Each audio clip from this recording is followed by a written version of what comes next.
लेली आहे। गणेश मूर्ती बाजारातून खरेदी केल्यावर एखाद्या लाल वस्त्राने किंवा नवीन वस्त्राने झाकून आणावी। इथे मी पूजा साहित्यामध्ये स्वच्छ पाणी, पंचामृत, तांदूळ घेतलेले आहेत। चंदन, अष्टगंध, हळदी, कुंकू, अक्षता लागणार आहेत। तसेच माचीस, गणपतीचं प्रतीक म्हणून सुपारी घेतलेली आहे। गणपतीसाठी गुळ खोबऱ्याचा नैवेद्य घेतला आहे। गणपतीसाठी कापसाची वस्त्रमाळ आणि जानवं घेतलं आहे। आरतीसाठी कापूर आणि घंटा लागणार आहे आणि नैवेद्यासाठी पाणी। नैवेद्यासाठी इथे काही फळं घेतली आहेत। आपल्याला जी मिळतील ती फळे घेऊ शकता। इथे मी मिठाई घेतली आहे। या दिवशी मोदकांचा नैवेद्य दाखवला जातो, तो तुमच्याकडे मोदक बनले असतील तर ते तुम्ही घ्या। काही विड्याचं साहित्य घेतलं आहे। शुद्ध पाण्याने भरलेला कलश घेतला आहे। या ठिकाणी काही पिवळी लाल फुले, विड्याची पाने, गजरा, गणपतीसाठी हराळी, आघाडा आणि कलशावर ठेवण्यासाठी एक नारळ घेतला आहे। इथे 2 समई घेतले आहेत। एक नॅपकिन हात पुसण्यासाठी आणि दुसरे वस्त्र गणपतीची मूर्ती पुसण्यासाठी।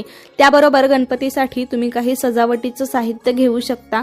तर अशा पद्धतीने पूजेसाठी लागणारं साहित्य पण आपण आधीच जमवलं तर ऐनवेळी गडबड होत नाही। पूजेला बसण्यापूर्वी सर्व साहित्य आपण जवळ घेऊन बसायचं आहे, त्यामुळे वारंवार उठावं लागत नाही। तर या दिवशी सकाळी लवकर उठायचं आहे। आपलं घर स्वच्छ करून घ्यायचं आहे। त्यानंतर स्नान करून स्वच्छ किंवा नवीन वस्त्र घालायचे आहेत। घरामध्ये तुम्ही गोमूत्र शिंपडू शकता। त्यानंतर रोजची देवपूजा करून घ्यायची आणि मग आपण गणपतीची प्राणप्रतिष्ठा करू शकतो। शुभ मुहूर्तावर केली तर अतिउत्तम। तर या ठिकाणी मी गणपतीची स्थापना करण्यासाठी अशा पद्धतीने सजावट केली आहे। टेबलावर पाट मांडून त्यावर नवकोरं किंवा लाल वस्त्र टाकायचं आहे। त्यावरती तांदळाने स्वस्तिक काढले आहे। खाली बसण्यासाठी आसन घेतले आहे।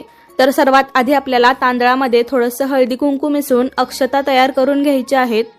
त्यानंतर कुठलीही पूजा म्हणलं की आपण पूजेची सुरुवात करतो दिव्याच्या पूजनाने। त्यासाठी आपल्याला आधी दिवा प्रज्वलित करून घ्यायचा आहे। दिव्याची हळद, कुंकू, अक्षता, फुल वाहून पूजा करायची आहे। ओम श्री दीपदेवताभ्यो नमः गंधाक्षता पुष्पम समर्पयामी। तुम्ही मराठीमध्ये म्हणू शकता, हे दीपदेवा मी तुला गंध अक्षता फुल वाहत आहे, किंवा मग दिव्या दिव्या दीपत्कार, कानी कुंडल मोतीहार, दिव्याला पाहून नमस्कार हा साधा सोपा श्लोक पण तुम्ही म्हणू शकता। त्यानंतर स्वतःला गंध लावून घ्यायचा आहे। पुरुषांनी चंदनाचा टिळा आणि स्त्रियांनी हळदी कुंकू लावायचं आहे। त्यानंतर आपण शुद्ध पाण्याने भरलेला कलश घेतला होता, त्यामध्ये एक फूल बुडवून आपल्याला सर्व पूजा साहित्यावर जे काही सजावट केलेली असेल त्यावरती आणि स्वतःवर देखील शिंपडून घ्यायचं आहे। असं केल्याने सर्वाची शुद्धी होते असं म्हणतात। त्यानंतर आपण एका कलशावरती स्वस्तिक काढायचं आहे। 5 नाम ओढून घ्यायचे आहेत। ओल्या गंधाने आपल्याला 5 नाम खालून वर काढायचे आहेत। तर स्वस्तिक व्यवस्थित काढता यावं यासाठी मी यातील पाणी काढून घेतलं होतं।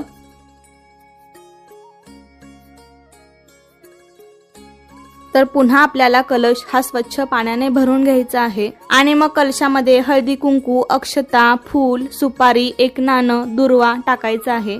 त्यानंतर तुमच्याकडे आंब्याची पानं असतील तर आंब्याची पाने घ्यावी किंवा विड्याची पाने आपल्याला 5 कलशामध्ये घालायची आहेत आणि त्यावरती श्रीफळ ठेवायचं आहे। नारळाची शेंडी वरती येईल अशा पद्धतीने नारळ ठेवायचा आहे। अशा पद्धतीने आपण कलश तयार करून घेतलेला आहे। हा कलश गणपतीच्या उजव्या बाजूला ठेवायचा असतो।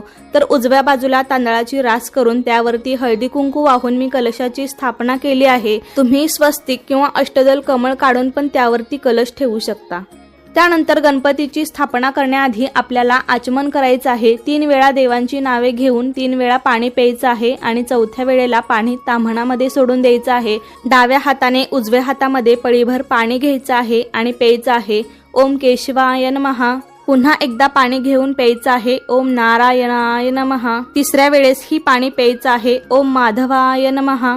आणि पुढील नावाच्या वेळी हातात पाणी घेऊन ताम्हणात सोडायचं आहे। ओम गोविंदाय नमः। तर इथून पुढे भगवान विष्णूंची 24 नावे घेतली जातात। जर तुम्हाला येत असेल तर घ्या, नसेल तर एवढंच म्हणलं तरी ठीक आहे। आचमन केल्यामुळे आपल्या मनाची आणि शरीराची शुद्धी होते आणि आपली पूजा चांगली होते, त्यामुळे आचमन करणं गरजेचं आहे। त्यानंतर या ठिकाणी मी उजव्या हातामध्ये 2 पळी पाणी, हळदी कुंकू, अक्षता आणि एक फूल घेतलं आहे आणि आपल्याला संकल्प करायचा आहे। गणपती बाप्पांना प्रार्थना करायची आहे की हे गणराया, माझं सर्व कुटुंब म्हणजे तुमच्या घरातील सर्व सदस्यांची नावे तुम्ही घ्यायची आहेत आणि म्हणायचं आहे, आम्ही सर्वजण मिळून आज तुझी आमच्या घरामध्ये स्थापना करत आहोत. माझ्या घरामध्ये सुख समृद्धी, आयु आरोग्य, भरभराट, ऐश्वर्य सर्व काही लाभू दे. माझ्या घरातील दरिद्री, कटकट, नकारात्मकता नष्ट होऊ दे असे म्हणून गणरायाला आपण प्रार्थना करायची आहे. आणि हातातील पाणी खाली ताम्हणामध्ये सोडायचं आहे. आता आपण कलश पूजा करूया. कलशावरती हळदी कुंकू अक्षता फुल वाहायचं आहे. कलश देवताभ्यो नमः. सकल पूजार्थे गंधाक्षता पुष्पम समर्पयामी. आपण प्राकृत भाषेमध्ये म्हणू शकतो, हे कलश देवता, मी तुला गंधाक्षता फुल वाहत आहे.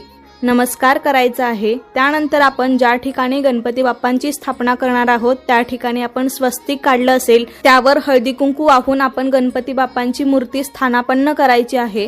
गणेश मूर्ती जागेवर ठेवताना कधीही शांत बसून मूर्ती ठेवायची नाही, तर मोठ्या आवाजात जयघोष करत गणपती बाप्पा मोरया, मंगल मूर्ती मोरया असं म्हणून ठेवायचं आहे. मूर्ती ठेवताना खूप काळजीपूर्वक ठेवावी. एकदा मूर्ती ठेवल्यावर विसर्जनाआधी ती हलवायची नसते.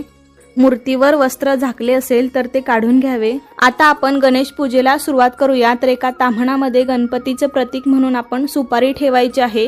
या दिवशी गणपतीची षोडशोपचारे पूजा केली जाते, म्हणजे 16 उपचार करून आपल्याला ही पूजा करायची असते. तर यावरती आपल्याला शुद्ध पाण्याचा अभिषेक करायचा आहे. श्री महागणपतये नमः. शुद्धोदक स्नानम समर्पयामी. यावेळी आपण मराठीमध्ये म्हणू शकतो, हे गणपती बाप्पा, मी आता तुला शुद्ध पाण्याने स्नान घालत आहे.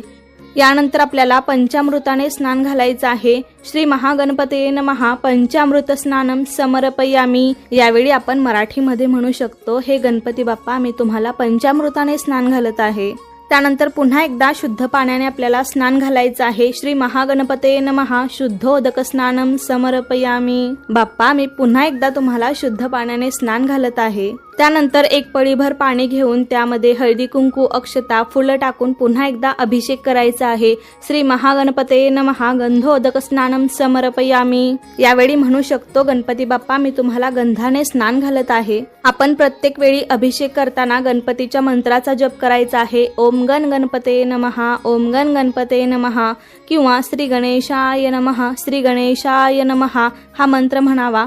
यानंतर सुपारी स्वच्छ धुवून आपल्याला एका कोरड्या कपड्याने पुसून घ्यायची आहे. वक्रतुंड महाकाय सूर्यकोटी समप्रभ निर्विघ्नं कुरु मे देव सर्व कार्येषु सर्वदा. श्री गणेशाय नमः. यानंतर गणपतीच्या उजव्या बाजूला आपण 2 विड्याची पाने ठेवून त्यावरती अक्षता वाहायच्या आहेत. श्री महागणपतये नमः. आसनम समर्पयामी. गणपती बाप्पा, मी तुम्हाला बसण्यासाठी आसन दिले आहे. आणि अक्षतावरती हळदी कुंकू वाहून आपण ती सुपारी स्थापन करायची आहे. गणपतीचं प्रतीक म्हणून आपण या सुपारीची पूजा करायची आहे. गणपतीला चंदन, हळदी कुंकू, अक्षता, फुल वाहायचं आहे. कापसाची वस्त्रमाळ अर्पण करायची आहे. तर यावेळी आपण आपल्या मराठी भाषेमध्ये म्हणू शकतो की प्रत्येक वेळी आपण अर्पण करत असताना, गणपती बाप्पा, मी आता तुला फुल वाहते आहे. गणपती बाप्पा, मी तुला अक्षता वाहत आहे. तुला वस्त्रमाळ अर्पण करत आहे. पुरुष असेल तर मी वाहतो आहे आणि स्त्री असेल तर मी वाहते आहे असं म्हणावं आणि नमस्कार करायचा आहे. त्यानंतर आपण घंटेची पूजा करायची आहे. गणपतीच्या उजव्या बाजूला आपल्याला घंटा ठेवायची आहे आणि घंटाला हळदी कुंकू अक्षता फुल अर्पण करायचं आहे. घंटा देवताभ्यो नमः. सकल पूजार्थे गंधाक्षता पुष्पम समर्पयामी. हे घंटा देवता, मी तुला हळदी कुंकू अक्षता फुल वाहत आहे. जर तुमच्याकडे शंख असेल तर गणपतीच्या डाव्या बाजूला ठेवायचा आहे आणि त्याचेही पूजन करायचे आहे. आता आपण गणेश मूर्तीची पूजा करणार आहोत, पण ही मूर्ती एकतर शाडू मातीची असते किंवा प्लॅस्टर ऑफ पॅरिसची असते. त्यामुळे आपण या मूर्तीवर अभिषेक करू शकत नाही. तर त्याऐवजी एका भांड्यात शुद्ध जल घ्यायचं आहे आणि एक फूल त्यामध्ये बुडून प्रत्येक वेळी आपल्याला गणपतीच्या मूर्तीवरती शिंपडायचं आहे. तसेच पुन्हा एकदा फूल पंचामृतामध्ये बुडून आणि पुन्हा एकदा पाण्यामध्ये बुडून शिंपडायचं आहे. यावेळी ओम गण गणपतये नमः. ओम गण गणपतये नमः हा मंत्र म्हणावा. त्यानंतर गणपतीच्या समोर एक विडा ठेवायचा आहे. जोड पानावरती खारीक, खोबरं, हळकुंड, बदाम, सुपारी, नाणं एवढं साहित्य ठेवायचं आहे. तर या ठिकाणी मी गणपती बाप्पांसाठी 1 विडा ठेवलेला आहे. काही ठिकाणी 5 विडे पण ठेवतात किंवा काही ठिकाणी 7 पण ठेवतात. जशी तुमच्याकडे पद्धत आहे त्यानुसार तुम्ही करू शकता. त्यानंतर गणपती स्थापनेचा सर्वात मुख्य भाग म्हणजे गणपतीच्या मूर्तीमध्ये आपल्याला प्राण ओतायचे असतात. आपण बाजारातून मूर्ती आणली तर ती फक्त मूर्ती असते, पण आपण त्यामध्ये प्राण ओतायचे असतात. प्राण प्रतिष्ठापना करायची असते. तर आपला उजवा हात बाप्पांच्या डाव्या छातीला लावायचा आहे, त्यांच्या हृदयावरती ठेवायचा आहे आणि आपला डावा हात आपल्या हृदयावरती ठेवायचा आहे. आणि यावेळी आपण मंत्राचा उच्चार करून गणपतीच्या मूर्तीमध्ये प्राण आणायचे असतात. तर आपला उजवा हात गणपतीच्या हृदयावर आणि आपला डावा हात स्वतःच्या हृदयावर ठेवून डोळे बंद करून म्हणायचं आहे की हे गणपती बाप्पा, आम्ही आमच्या हृदयातले प्राण प्रतिष्ठापित करत आहोत, तर तुमच्यामध्ये प्राण येऊ द्या असं म्हणावं. ओम गण गणपते नमः, ओम गण गणपते नमः हा मंत्र देखील म्हणू शकता. त्यानंतर आपण दुर्वा घ्यायची आहे आणि ती शुद्ध तुपामध्ये बुडवून आपण गणपतीच्या दोन्ही डोळ्यांना लावायची आहे. त्याबरोबर दोन्ही हातांना, पोटाला, पायाला लावायची आहे. आता मूर्तीमध्ये प्राण आलेले आहेत असं समजून आपण गणेश पूजन करून घेऊया. तर प्रथम गणपतीला गंध किंवा चंदन लावावे, नंतर हळदी कुंकू लावावे. श्री महागणपते नमः विलेपनार्थे चंदनम समर्पयामी. श्री महागणपते नमः हरिद्रा कुंकुम समर्पयामी. यावेळी आपण मराठीमध्ये म्हणू शकतो, गणपती बाप्पा, मी तुम्हाला आता गंध लावत आहे, तुम्हाला आता हळदी कुंकू लावत आहे. अक्षता वाहायच्या आहेत. श्री महागणपते नमः अक्षताम समर्पयामी. नंतर जानवं घालायचं आहे. जानवे श्री गणेशांना डाव्या खांद्यावरून उजव्या हाताखाली अर्पण करावे. श्री महागणपते नमः यज्ञोपवीतम समर्पयामी. गणपती बाप्पा, मी तुम्हाला जानवे घालत आहे. त्यानंतर आपण गणपतीला कापसाची वस्त्रमाळ अर्पण करायची आहे. श्री महागणपते नमः वस्त्रोपवस्त्रे समर्पयामी. आपण म्हणू शकतो, गणपती बाप्पा, मी तुम्हाला कापसाचे वस्त्र अर्पण करत आहे. त्यानंतर आपण गणपतीसाठी जे काही अलंकार, हार घेतला असेल तर ते अर्पण करावे. श्री महागणपते नमः अलंकारान समर्पयामी. श्री महागणपते नमः नानाविध पुष्पाणी समर्पयामी. आपण प्राकृत भाषेमध्ये म्हणू शकतो, गणपती बाप्पा, मी तुम्हाला अलंकार आणि वेगवेगळ्या प्रकारची फुलं अर्पण करत आहे. त्यानंतर आपण दुर्वा अर्पण करायचे आहेत. श्री महागणपते नमः दुर्वा अंकुरान समर्पयामी. गणपती बाप्पा, मी तुम्हाला दुर्वा अर्पण करत आहे. तर गणेश पूजन झाले आहे. गणपती समोर जो विडा ठेवला आहे त्याची देखील हळद कुंकू अक्षता फुलं वाहून पूजा करायची आहे. तांबूलम समर्पयामी. यानंतर आपण गणपतीला धूप दीप ओवाळायचा आहे. श्री महागणपते नमः धूपम समर्पयामी. श्री महागणपते नमः दीपम समर्पयामी. यानंतर आपण गणपतीला गुळ खोबऱ्याचा, मोदकांचा किंवा लाडू, पेढे इत्यादी गोड पदार्थांचा नैवेद्य दाखवावा. गणपतीला मोदक अतिशय प्रिय आहेत, त्यामुळे गणपती तुमच्या घरामध्ये जेवढे दिवस असतील तेवढे दिवस रोज गणपतीला मोदकांचा नैवेद्य दाखवा. नसेल तर पहिल्या आणि शेवटच्या दिवशी जरूर दाखवा. नैवेद्याभोवती 3 वेळा पाणी फिरवायचं आहे. श्री महागणपते नमः नैवेद्यम समर्पयामी. आपण मराठीमध्ये म्हणू शकतो, गणपती बाप्पा, आम्ही आता तुम्हाला नैवेद्य अर्पण करत आहोत. हे देवा, आपण आता हा नैवेद्य ग्रहण करावा. त्यानंतर आपण जी काही फळे घेतली असतील तर त्याचा देखील नैवेद्य दाखवून घ्यावा. श्री महागणपते नमः नैवेद्यम समर्पयामी. नंतर डाव्या हाताने घंटा वाजवून उजव्या हाताने अगरबत्ती ओवाळून श्री गणेशांना ओवाळावे. संपूर्ण गणेश पूजा होईपर्यंत आपण आपल्या मुखाने सतत गणेशाचे नामस्मरण करायचे आहे. नंतर सहकुटुंब सहपरिवार मिळून गणेशाची आरती करावी. त्यानंतर घरातील सर्व सदस्यांनी गणपतीला प्रार्थना करावी की तुझी कृपादृष्टी आमच्या कुटुंबावर अखंड राहू दे अशी मनोभावे प्रार्थना करावी. आरती झाल्यावर घालीन लोटांगण म्हणत स्वतःभोवती एक प्रदक्षिणा घालावी. नंतर मंत्रपुष्पांजली अर्पण करावी. फुलांना गंध लावून हातात अक्षता घेऊन ती देवाच्या पायावर वाहावीत. श्री महागणपते नमः मंत्रपुष्पम समर्पयामी. त्यानंतर घरातील सर्व सदस्यांनी मिळून गणपतीला मनोभावे नमस्कार करावा. श्री महागणपते नमः नमस्कारम समर्पयामी. गणपती बाप्पा, आम्ही तुम्हाला मनोभावे